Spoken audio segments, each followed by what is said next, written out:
Hi, everybody. Welcome into Sports Talk Chicago. My name's Jon Zaghloul. Great to have you here.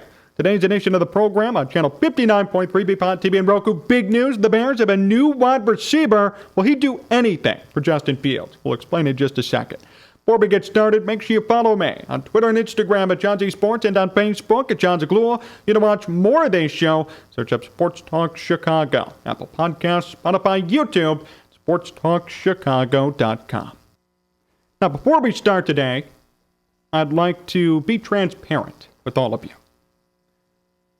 I was not taking a break or taking a hiatus or quitting. I had some surgery, some oral surgery in my mouth. That caused me to be away for a prolonged period of time, certainly a time that I'm not accustomed to. I'm not used to just sitting around.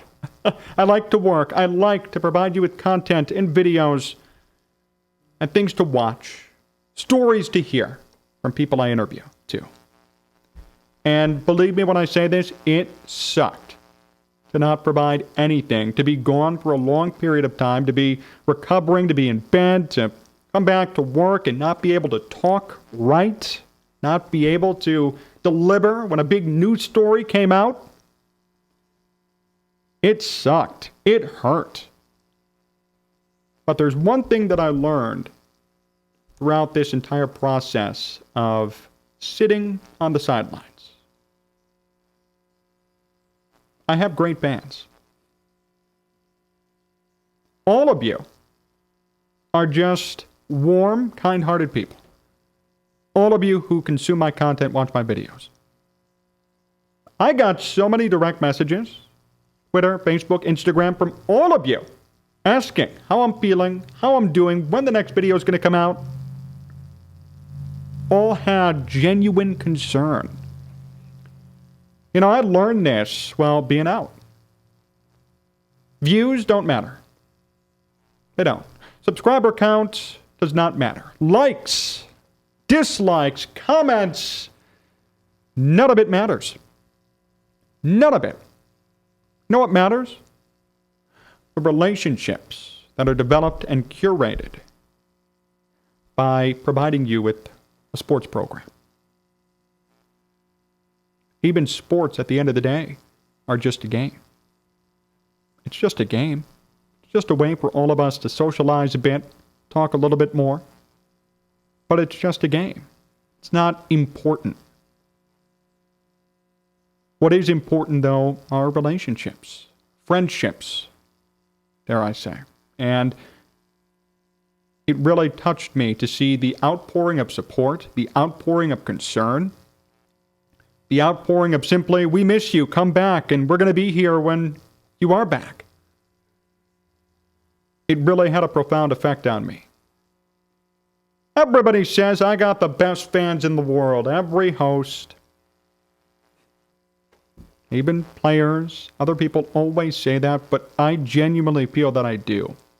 All of you care. All of you are great people.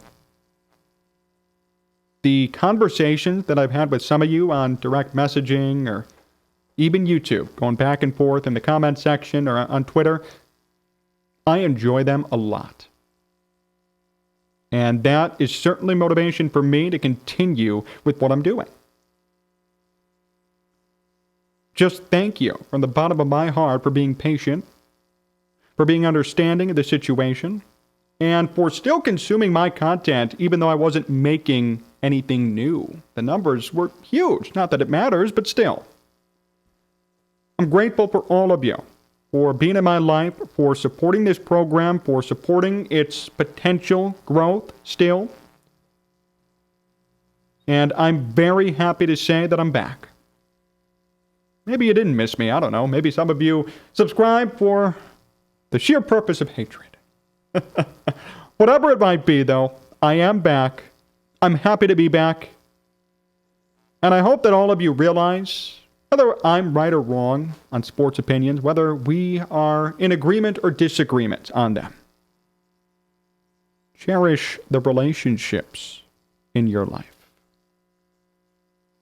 First and foremost, cherish the relationships. Views, likes, comments, retweets, shares. It doesn't matter. Make a human connection. I certainly feel that way when it comes to you and I and our viewing experience and our relationship together. And I pray personally that it only continues to grow. So thank you from the bottom of my heart for being understanding and patient and concerned. And I'm very happy to be back. I want to start today, though, with this. In the time that I have been gone, the Bears have not done too much. They've been rather quiet, understandably so. Talking about June, July, what's there to talk about when it comes to Bears football? We can hear a story here, a story there. Oh, this guy's going to be great, or this expert says this about the Bears and this specific player. All of it's just talk, all of it's rumors, all of it's like celebrity gossip. It doesn't matter. It's like the paparazzi going around taking pictures of the Kardashians. Who cares? Games aren't being played. There are no actions that are being done or followed through upon. Training camp hasn't even started yet. We have to wait at least another 1 to 2 weeks to get there. There is one thing, though, that I can say with certainty.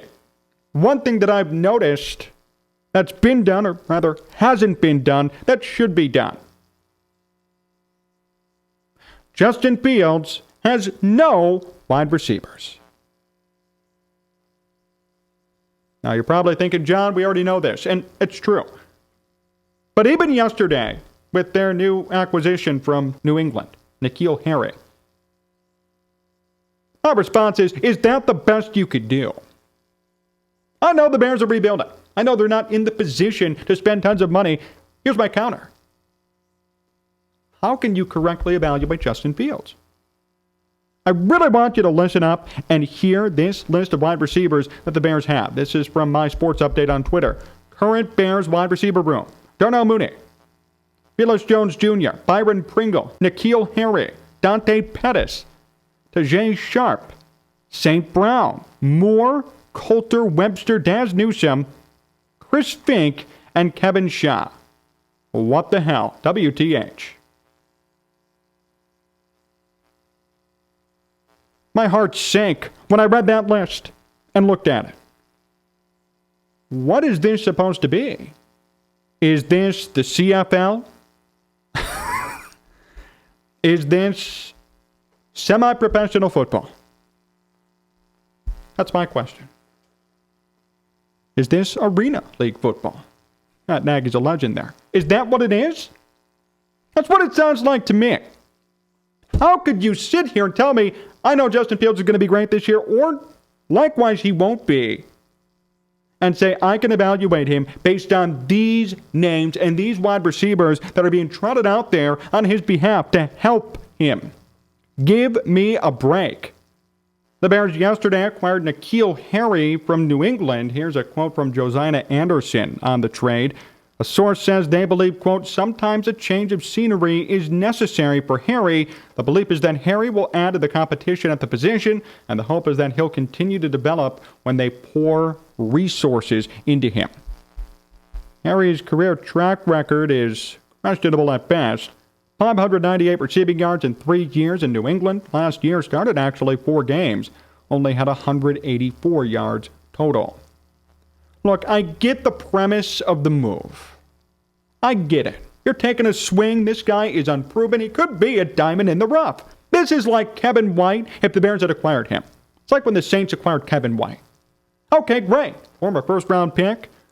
Has some of the physical attributes and intangibles. Maybe he'll work in this system, in this change of scenery. But what do you think's really going to happen here? Let's be honest. What kind of a move is this? This is a budget move just to add to the wide receiving room. A crappy wide receiving room. Will N'Keal Harry be the Bears' leading wide receiver? Hell no. There is no way. I don't care who you're trying to convince. It's not going to happen. At all. This was just a move to make a move. There was really little meaning behind this. And I understand the Bears are strapped when it comes to the cap, and they're not ready to win. I know, I get it. Believe me, I've said this for months. The fact is, though, I just don't understand how you could properly evaluate Justin Fields or claim, yes, he's a bust or yes, he's not, when he has no weapons to help himself. I read you that list. Look at this list. Darnell Mooney, Velus Jones Jr., Byron Pringle, N'Keal Harry, Dante Pettis, Tajay Sharp, St. Brown, Moore, Coulter, Webster, Newsome, Fink, Shaw. What? What is that? That sounds like Arena Football League wide receivers. A list of them. You cannot expect Justin Fields or any quarterback for that matter to succeed with that wide receiving room. And that's why I'm going to be very lenient on Fields for this year. That doesn't mean I'm not going to call out mistakes. If he fumbles the football, that's a problem. If he throws too many picks, that's a problem. If he gets sacked too much because he's indecisive and can't throw the football in time, that's a problem. But if he throws for 300 yards or 200 yards and goes 16 of 30 and there are 10 drops, that's not his fault. That's not his fault. This year, when we all evaluate Justin Fields, believe it or not, numbers are not going to tell the whole story. And I'm a big numbers guy. I love numbers, but they're not going to tell the whole story. What will tell the story, though, is who was in, how many snaps did they play, how many drops did they have, how many yards after the catch did they accrue. Were they effective, not just Fields? You want to properly look over Fields and evaluate whether or not he's done good? Do that first. Do that first. It's not going to be, Justin Fields only threw for 3,000 yards and his completion percentage was 57%. What's the context of those numbers? Well, it's pretty self-explanatory. Look at this list of wide receiver.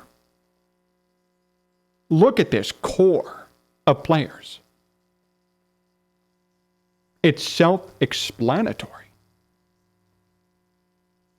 Numbers usually tell the truth. I love numbers. I think they're the best way to determine how good a player is, even better than the eye test at times. But in this case, what I'm trying to say here is that evaluating Justin Fields doesn't just mean looking at the numbers. And this trade yesterday really put a magnifying glass on that. I'm not going to sit here and criticize Justin Fields for a 58% completion percentage when he's thrown to Darnell Mooney, Velus Jones Jr., Pringle, and then from there it's Harry, Pettis, Sharp, St. Brown, Moore. Who the hell are these people? Doesn't matter. Justin Fields deserves real wide receivers. It's not too much to ask, in my opinion. And I know they're not spending right now, but then don't turn around and say, well, Justin Fields had a crappy year. Well, who was he throwing to? Who? Who are some of these people? Never heard of them. This is like Arena League football. Semi-pro. He had better wide receivers at Ohio State than he does right now. That's not even a controversial opinion. It's the truth.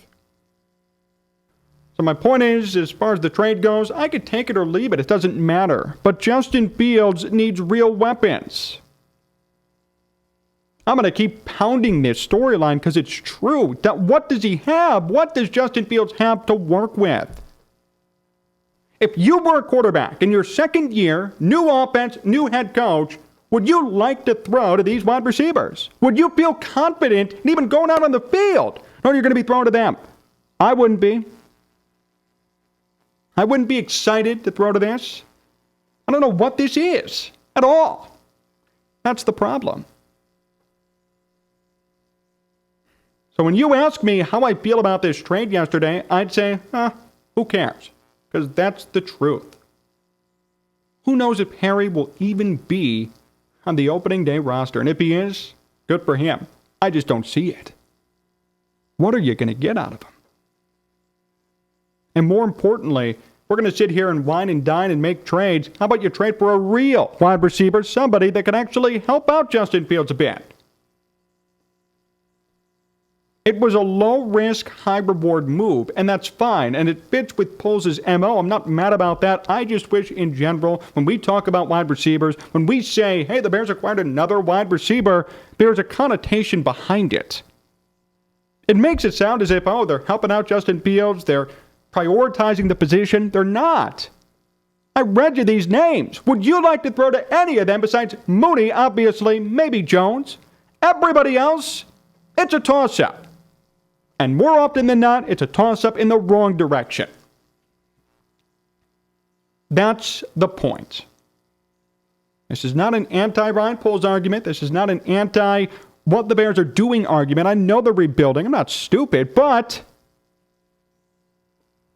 don't turn around and say, well, Justin Fields sucked this year. He had a 58% completion percentage, or he threw too many picks, and all those picks were batted out of people's hands. We really have to watch Justin Fields to evaluate him. We have to watch him with our eyes. Numbers are not going to tell the story. That's the point. Numbers will most definitely not tell the story. We have to keep that in mind when we evaluate Justin Fields. I would hope that before Game 1, Poles makes more moves to do something for him. I mean, right now, there's really nothing for Fields to work with. If not, expect a somewhat tough year. Yes, Fields is going to have to really adjust on the fly to this ragtag group of wide receivers. It's going to be tough.